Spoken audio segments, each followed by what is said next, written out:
ধন্যবাদ। জাতিসংঘের সাধারণ অধিবেশনের আজকে পর্দা উঠল প্রথম দিনে বিশ্ব নেতারা সকলেই অংশগ্রহণ করেছেন। ডোনাল্ড ট্রাম্প সহ বাংলাদেশের হয়ে যারা প্রতিনিধিত্ব করছেন অন্তর্বর্তীকালীন সরকারের প্রধান উপদেষ্টা ডক্টর মোহাম্মদ ইউনূস, তিনি সহ 3 জন উপদেষ্টা, আইন উপদেষ্টা, জ্বালানি উপদেষ্টা এবং পররাষ্ট্র বিষয়ক উপদেষ্টা, তারা এই আজকের যে প্রথম অধিবেশন সেই অধিবেশনে অংশগ্রহণ করেছেন। এবং প্রথম অধিবেশনে যে বিষয়গুলো নিয়ে আলাপ হয়েছে তার মধ্যে ছিল বিশ্ব শান্তি এবং সংঘাত এবং যুদ্ধ, এবং সেই সাথে উঠে আসে জলবায়ু সংকট, জলবায়ু সমস্যার সমাধানের বিষয়গুলো, এবং সেই সাথে টেকসই উন্নয়ন অর্থাৎ অর্থনৈতিক টেকসই উন্নয়নের বিষয়টা উঠে আসে।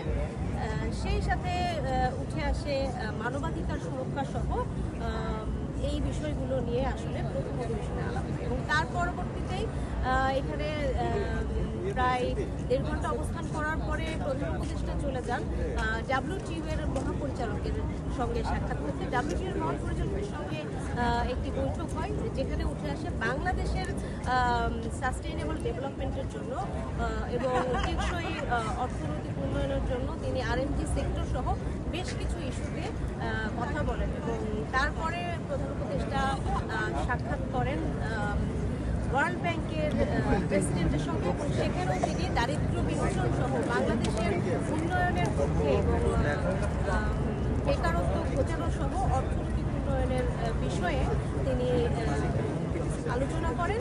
এবং এর পরপরই প্রধান উপদেষ্টা নেদারল্যান্ডসের রানির সঙ্গে সাক্ষাৎ করেন। তো আজকে দুপুর 1টার সময় স্থানীয় সময় নিউ ইয়র্কের সময় 1টার সময় একটি সংবাদ সম্মেলনের মধ্য দিয়ে প্রধান উপদেষ্টার প্রেস সচিব তিনি বিস্তারিত তুলে ধরবেন আজকের সামগ্রিক যেই কর্মসূচিগুলোতে প্রধান উপদেষ্টা অংশগ্রহণ করেছেন এবং জাতিসংঘের সাধারণ অধিবেশনের প্রথম দিনে আসলে তার ভূমিকা কী ছিল। একই সাথে সন্ধ্যায় কিন্তু ডোনাল্ড ট্রাম্প এবং তার স্ত্রী তার বাসায়, আমেরিকার প্রেসিডেন্টের বাসায় তাকে অভ্যর্থনা অনুষ্ঠানে আমন্ত্রণ জানিয়েছেন। সেখানে যাওয়ার কথা রয়েছে অন্তর্বর্তীকালীন সরকারের উপদেষ্টা ডক্টর মোহাম্মদ ইউনূসের। এবং 80তম এই সাধারণ অধিবেশনের 26 তারিখে রাখার কথা রয়েছে প্রধান উপদেষ্টা ডক্টর মোহাম্মদ ইউনূসের, যেখানে উঠে আসার কথা রয়েছে অন্তর্বর্তীকালীন সরকারের বিগত 1 বছরের সংস্কারমূলক কার্যক্রম, আগামী জাতীয় নির্বাচন এবং সেই সাথে রোহিঙ্গা প্রত্যাবাসন বিষয়। তো মোটামুটি এই ছিল সর্বশেষ তথ্য আমার কাছে জাতিসংঘের সদর দপ্তর নিউ ইয়র্ক থেকে।